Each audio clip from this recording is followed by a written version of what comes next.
रहीम अस्सलाम वालेकुम dear friends, मेरा नाम दानिश मजीद और आप मेरा यूट्यूब चैनल देख रहे हैं फिजिक्स विद दानिश। तो बच्चों, हम लोगों ने class 10th physics chapter number 12 जिसका नाम है वेव्स, ये स्टार्ट किया हुआ था और वेव्स की हम लोग अभी तक डिस्कशन करते आए हैं, जिसमें हम लोगों ने उसकी डेफिनेशन को समझा, हमने समझा कि वेव क्या होती है, फिर हमने उसकी करैक्टरिस्टिक्स को स्टडी किया। उसके बाद फिर हमने प्रीवियस लेक्चर के अंदर उसकी टाइप्स को स्टडी किया कि वेव्स हमारे पास एक्चुअल में कितनी टाइप्स की होती हैं। ठीक हो गया। अब देखिए बच्चों, हमारे पास इस यूनिवर्स में ना या तो वेव्स हैं या तो पार्टिकल्स हैं। ठीक हो गया। अब इन दोनों के दरमियान डिफरेंस के लिए फिर हम लोगों ने कहा कि जी एक चीज है, वो अगर वेव है तो वो कब वेव कहलाएगी। ठीक है, तो उसके लिए उसकी कुछ प्रॉपर्टीज दिखाई गई। हमें बताया गया कि आपके पास जो वेव की प्रॉपर्टीज हैं उसके अंदर आती है, पहली बात आती है जी रिफ्लेक्शन की। ठीक है। अब अगर एक ऑब्जेक्ट रिफ्लेक्ट करता है, एक चीज रिफ्लेक्ट कर रही है तो वो वेव है। बट वहीं पे हमारे पास ये भी आया कि देखो, वेव जो है तो वो रिफ्लेक्ट कर रही है, हम किसी ऑब्जेक्ट को फेंक के, बॉल को उठा के वॉल पे फेंक के, वो भी उसके साथ टकराने के बाद बाउंस बैक हो जाएगी। तो रिफ्लेक्शन तो पार्टिकल में भी देखने को मिल रही है। तो फिर उन्होंने कहा कि रिफ्लेक्शन के अलावा अगर तो इसमें रिफ्रैक्शन है, री सॉरी रिफ्लेक्शन के अलावा फिर उन्होंने कहा कि जी वेव के अंदर रिफ्रैक्शन भी होनी चाहिए। फ्रैक्शन। ठीक हो गया। उसके बाद फिर इन्होंने बताया कि डायफ्रैक्शन भी होनी चाहिए। ये तीन प्रॉपर्टीज अगर हमारे पास सेटिस्फाई हो रही हैं तो हम कहेंगे कि जी हाँ, हमारे पास क्या है, एक वेव जनरेट हुई है। ठीक है। अब वेव को वेव प्रूफ करने के लिए इन तीन प्रॉपर्टीज का होना जरूरी है। ठीक है। देखिए, इतनी ये डिबेट क्यों आई, क्योंकि हमारे पास ना जे थॉमसन ने जब डिस्कवरी ऑफ इलेक्ट्रॉन किया था, उसके बाद एक डी ब्रॉगली एक साइंटिस्ट आए थे, क्योंकि आप लोग आगे हायर क्लासेस में डिस्कस करोगे। तो उसने क्या कहा, उसने कहा कि हमारे पास जो पार्टिकल है वो एज अ वेव बिहेव कर सकता है। फिर हम लोगों ने मॉडर्न फिजिक्स में लाइट को डुअल इन नेचर कहा। हमने कहा कि लाइट जो है वो एज अ वेव भी बिहेव कर रही है, एज अ पार्टिकल भी बिहेव कर रही है। तो ये इतनी डिबेट तब आई कि हमारे पास लाइट कब वेव होगी, कब पार्टिकल होगी। आइंस्टाइन ने तो फोटोन, जो पार्टिकल ऑफ लाइट है, उसको फोटोन का नाम दे दिया, उसके लिए उसकी मोमेंटम फाइंड कर लिया। तो फिर हमने पढ़ा कि जी हाँ, लाइट तो पार्टिकल है, तो क्या वेव नहीं है? तो नहीं, लाइट वेव भी है, बट उसकी कुछ प्रॉपर्टीज है, अगर वो उनको सेटिस्फाई कर रही है तो उस कंडीशन में हम लोग कहेंगे जी हाँ, ये वेव है। बट वहीं पे कुछ और प्रॉपर्टीज हैं जो कि ये भी सेटिस्फाई करती हैं कि लाइट तो पार्टिकल भी है। तो वो अब हायर क्लासेस में क्वांटम फिजिक्स के अंदर जब आप सेकेंड ईयर पहुंचोगे तो वहां पे फिर आप क्वांटम फिजिक्स में ये चीज डिस्कस करते हो। ठीक है, कि जहां पे हम फोटो इलेक्ट्रिक इफेक्ट पढ़ते हैं और वहां पे हम प्रूव करते हैं कि हाँ, लाइट जो है तो वो पार्टिकल है और उसके पार्टिकल का नाम फोटोन है। बट ये डिबेट कहीं और चली जाएगी। तो अब हमारे पास जो रिफ्लेक्शन, रिफ्रैक्शन और डायफ्रैक्शन, अगर ये प्रॉपर्टीज देखने को मिल रही हैं तो हमारे पास वेव है, और अगर ये प्रॉपर्टीज देखने को नहीं मिल रही तो हमारे पास क्या है, पार्टिकल है। सही हो गया। अब वन बाय वन हम इस, और ये जो डायग्राम में जो मैंने रिपल टैंक बनाया हुआ है, इस रिपल टैंक के अंदर हम लोग क्या करते हैं, इन प्रॉपर्टीज को स्टडी करते हैं। ठीक हो गया। तो अब हम आज के लेक्चर के अंदर क्या करेंगे, हम इस रिपल टैंक की वर्किंग को समझेंगे। उसके बाद हम रिफ्लेक्शन को देखेंगे, रिफ्रैक्शन को समझेंगे और डायफ्रैक्शन को समझेंगे। ठीक है, कि ये होती क्या है। ठीक हो गया। अच्छा, सबसे पहले बच्चों बात करते हैं रिपल टैंक की। तो रिपल टैंक हमारे पास बच्चों क्या है, सबसे पहले बात करते हैं जी रिपल टैंक की। ठीक है, रिपल टैंक हमारे पास, ये मैंने एक डायग्राम बनाई हुई है जिसके अंदर हमारे पास एक टेबल है। ठीक है, टेबल के ऊपर यहाँ पे मैंने क्या रखा हुआ है, एक ग्लास रखा हुआ है। यहाँ पे मेरे पास एक ग्लास है। ठीक है, ग्लास का एक ट्रे होता है ना, ट्रे, जिस जो कि हमारे पास लाइक साइडों से यूं उभरा हुआ होता है। ठीक हो गया, एजेस निकले होते हैं जिसके अंदर हम किसी चीज को प्लेस करें तो वो उससे गिरे ना। ठीक हो गया। तो अब हमारे पास ये इस तरह का एक ट्रे नुमा जो है, तो यहाँ पे हमारे पास ग्लास मौजूद होगा। ठीक हो गया। उसके अंदर फिर हम लोग क्या करेंगे, वाटर को ऐड करेंगे। किसको ऐड करेंगे, वाटर को ऐड करेंगे। फिर ये हमारे पास वाटर का एक सरफेस बन जाएगा, ठीक है। अब क्योंकि ट्रांसपेरेंट है तो हमने ऊपर एक लैंप लगाया हुआ है, ग्लास ट्रांसपेरेंट होता है, उस लैंप के जरिए हम लोग इसके ऊपर लाइट फॉल करवाएंगे, ठीक हो गया। अब लाइट जैसे हम इसके ऊपर फॉल करेंगे तो यहाँ पे हमारे पास एक वाइब्रेटर मौजूद है, ठीक हो गया। अब वाइब्रेटर मौजूद है, अब ये वाइब्रेटर क्या करेगा, इन वाटर के अंदर रिपल्स क्रिएट करेगा, वो अप एंड डाउन वाइब्रेट होता रहेगा, जिसकी वजह से इसके अंदर वेव्स प्रोड्यूस होंगी, ठीक है। फिर हमारे पास वाइब्रेटर में भी हमारे पास, अगर हम प्लेन वेव्स बनाना चाहते हैं तो उसके लिए अलग वाइब्रेटर यूज होता है, और अगर हम लोग यहाँ पे सर्कुलर वेव्स बनाते हैं तो उसके लिए अलग वाइब्रेटर यूज होता है, ठीक हो गया। बट वाइब्रेटर का काम है कि इस वाटर के अंदर क्या करे, वेव्स जनरेट करे, ठीक हो गया। उसके बाद चूंकि ये ट्रांसपेरेंट है, यहां से लाइट नीचे, अब हमने क्या करना है, अगर हम वेवलेंथ ऑफ वेव फाइंड कर रहे हैं या कुछ भी चीज फाइंड कर रहे हैं तो हम वेव्स के ऊपर तो कुछ स्केल रख के तो उसको मेजर कर नहीं सकते। हम क्या करेंगे कि हमारे पास जैसे लाइट फॉल होगी तो यहाँ पे नीचे हमने एक स्क्रीन लगाई हुई है, इस स्क्रीन के ऊपर हमारे पास ना उन वेव्स का, जो कि उस वाटर के अंदर वेव्स प्रोड्यूस हो रही हैं, उनका पैटर्न यहाँ पे बनेगा। फिर उस पैटर्न के जरिए फिर हम जो है तो उनकी प्रॉपर्टीज को स्टडी करते हैं वेव्स की, ठीक है। तो रिपल टैंक एक्चुअल में इन तीन प्रॉपर्टीज को स्टडी करने के लिए डिजाइन किया गया, ठीक हो गया। तो ये हमारे पास एक डिवाइस है जो कि यूज होता है ताकि हम इनको प्रॉपर्टीज को डिस्कस कर सके वेव्स की, ठीक है। अच्छा, अब रिफ्लेक्शन को समझते हैं बच्चों। पहला हमारे पास है रिफ्लेक्शन। रिफ्लेक्शन का क्या मतलब है? रिफ्लेक्शन का मतलब यह है कि हमारे पास एक सरफेस है, उसके ऊपर जब भी कोई वेव फॉल करे तो उसको फॉल करने के बाद वहां से क्या हो, बाउंस बैक हो जाए, ठीक है। यहां पे ये इसके ऊपर इंसिडेंट हो रही है तो इसको हम इंसिडेंट कह देते हैं, इंसिडेंट रे, ठीक है।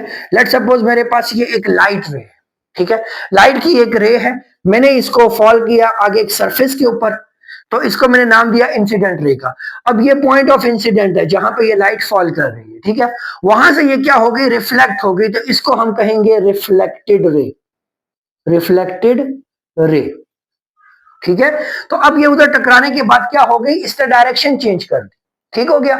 डायरेक्शन चेंज करने के बाद ये कहां गई, तो देखो बच्चों, इनिशियली ये जिस मीडियम में मूव करके जा रही थी वहां पे उस सरफेस के साथ टकराने के बाद ये वापस सेम मीडियम में आ गई है, ठीक हो गया। तो इसको हम कहते हैं रिफ्लेक्शन, इसको क्या कहते हैं, रिफ्लेक्शन कहते हैं, इस प्रोसेस को रिफ्लेक्शन कहते हैं, ठीक है। तो अब यहां पे अगर हम इस सरफेस के बिल्कुल परपेंडिकुलर एक लाइन ड्रॉ करें ना तो बच्चों हम इसको नॉर्मल कहते हैं, नॉर्मल टू द सरफेस हम बोलते हैं इसको। अब नॉर्मल के साथ जो एंगल होगा इंसिडेंस, उसको हम थीटा आई से रिप्रेजेंट कर देंगे, और यहां पे एक एंगल बनेगा जिसको हम थीटा आर कहेंगे, that is angle of reflection, ठीक हो गया। तो अब हमारे पास रिफ्लेक्शन के लिए होता है कि angle of incidence must be equal to angle of reflection, सही हो गया। तो अब हमारे पास एक्चुअल में रिफ्लेक्शन का कॉन्सेप्ट आपको समझा रहा हूं कि हमारे पास रिफ्लेक्शन क्या है, कि रिफ्लेक्शन जब भी कोई वेव ट्रेवल कर रही है और उसके रास्ते में कोई ऑब्स्टिकल आ जाए और वो उसके साथ टकराने के बाद वापस उसी मीडियम में बाउंस बैक हो जाए, तो इस फिनोमिना को हम क्या कहते हैं, रिफ्लेक्शन कहते हैं, ठीक है। अब यहां पे हमारे पास लेट सपोज वाटर वेव्स हैं, इस ट्रे के अंदर यहां पे मेरे पास वाटर वेव्स प्रोड्यूस हो रही है, ठीक है। अब यहां से वाटर वेव्स मूव करते हुए ऊपर जा रही हैं, ठीक है। मैंने क्या किया, यहां पे उनके आगे एक ऑब्स्टिकल प्लेस कर दिया, यहां पे मैंने एक ऑब्स्टिकल प्लेस कर दिया, ठीक है। अब क्या होगा, ये वाटर वेव्स यहां से जैसे ही मूव करेंगे इसके साथ टकराने के बाद ये अपनी डायरेक्शन चेंज कर लेंगे, सही हो गया। अब इनिशियली ये क्या कर रही थी, वाटर में मूव कर रही थी, ऑब्स्टिकल के टकराने के साथ इन्होंने डायरेक्शन चेंज की, बट इन्होंने मीडियम चेंज नहीं किया, ठीक है। तो ये प्रॉपर्टी जो है तो ये हमारे पास रिफ्लेक्शन में देखी जाती है, ठीक हो गया। तो वेव अगर इस प्रॉपर्टी को फॉलो करे तो इट्स मीन कि यहाँ पे क्या हुआ, रिफ्लेक्शन हुई, ठीक है। अब यहाँ पे देख लें कि अगर मैं इस नॉर्मल के बिल्कुल ऑपोजिट एक लाइन ड्रॉ करूं तो एक एंगल यहाँ पे बन रहा है जो कि इंसिडेंट एंगल कहलाएगा, और एक एंगल यहाँ पे बन रहा है जो कि रिफ्लेक्टेड एंगल कहलाएगा, रिफ्लेक्टेड। तो ये दोनों हमारे पास क्या है, इक्वल है, ठीक हो गया।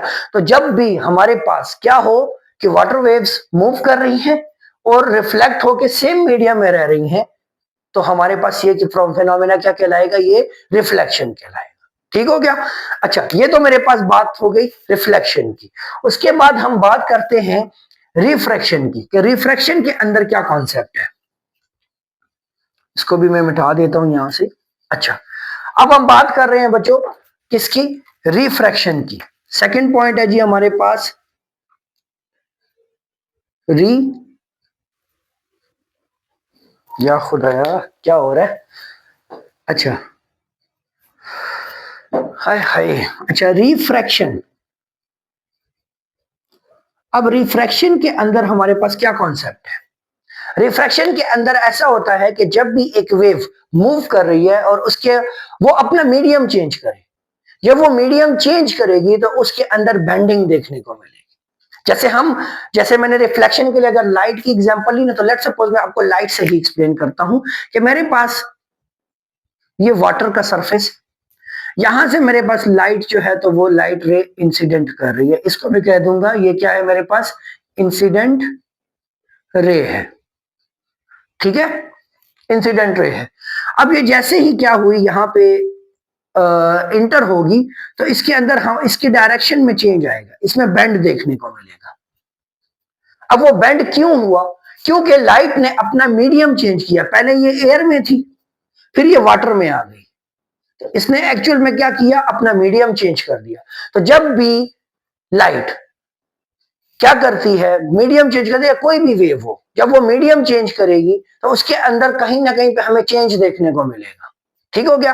अब वाटर वेव्स में और यहाँ पे हमारे पास सॉरी लाइट वेव में हमें बेंडिंग देखने को मिली, तो इस फिनोमेना को हम रिफ्रैक्शन कहते हैं। अब वाटर वेव्स में या रिपल टैंक के अंदर ये प्रॉपर्टीज कैसे स्टडी की गई रिफ्रैक्शन की, तो हुआ क्या कि हमारे पास इसी तरह हमारे पास क्या है जी, लेट्स सपोज ये ट्रे है जिसके अंदर जो है तो वाटर वेव्स मूव करेंगी। ठीक है, अब यहाँ पे हम लोग क्या करते हैं कि इस ट्रे के अंदर लेट्स सपोज इस ट्रे की जो पूरी की पूरी हमारे पास जो विड्थ जो डेप्थ है कि इसकी गहराई जितनी है वो लेट्स सपोज 10 सेंटीमीटर है। ठीक है, तो अब मैं क्या करता हूं कि मैं यहां पे कुछ इसके अंदर ना एक प्लास्टिक या कोई भी ऐसा मटेरियल ऐड कर देता हूं जो कि इसकी डेप्थ को, इसकी गहराई को कम कर दे। मतलब ये 10 से यहाँ पे इस रीजन में ये क्या है, ये 6 सेंटीमीटर बन गई। ठीक है, अब वाटर यहाँ पे जो मौजूद है वो यहाँ पे कहाँ पे 6 सेंटीमीटर पे है और ये वाला वाटर 10 सेंटीमीटर पे है। तो यहाँ का जो वाटर होगा वो डीप कहलाएगा, ये क्या कहलाएगा, ये शैलो कहलाएगा। इसमें डेप्थ इतनी ज्यादा नहीं है, यहाँ पे हमें ज्यादा डेप्थ देखने को मिल रही है। अच्छा, अब क्या होगा कि हमारे पास जो स्पीड है ना, speed is equal to F lambda. किसी भी वेव की हम जब स्पीड फाइंड करते हैं तो V equal to F lambda के इक्वल लिखते हैं। ठीक है, अब देखो बच्चों, यहां पे मेरे पास स्पीड डिपेंड कर रही है फ्रीक्वेंसी के ऊपर और लेमडा के ऊपर। ठीक है, अब यहां पे इस रिपल टाइम के अंदर जो फ्रीक्वेंसी ऑफ वेव है ना, फ्रीक्वेंसी ऑफ वेव वो डिपेंड करती है इस वाइब्रेटर के ऊपर, कि वाइब्रेटर उसके अंदर कितने सर्कल्स क्रिएट कर रहा है पर सेकंड के हिसाब से, उसके अंदर कितनी डिस्टर्बेंस क्रिएट कर रहा है। उसके अंदर 10 वेव्स बना रहा है तो उसकी फ्रीक्वेंसी 10 हर्ट्ज होगी। ठीक हो गया, वाइब्रेटर के ऊपर। तो मतलब कि अगर हमारे पास वाइब्रेटर के अंदर हम किसी किस्म का चेंज नहीं ला रहे तो फ्रीक्वेंसी हमारे पास कांस्टेंट हो जाएगी, और जब हम यहां से कांस्टेंट को रिमूव करेंगे तो हमारे पास लैम्डा प्रोपोर्शनैलिटी साइन आ जाएगा। तो मतलब कि मेरे पास speed is directly proportional to wavelength.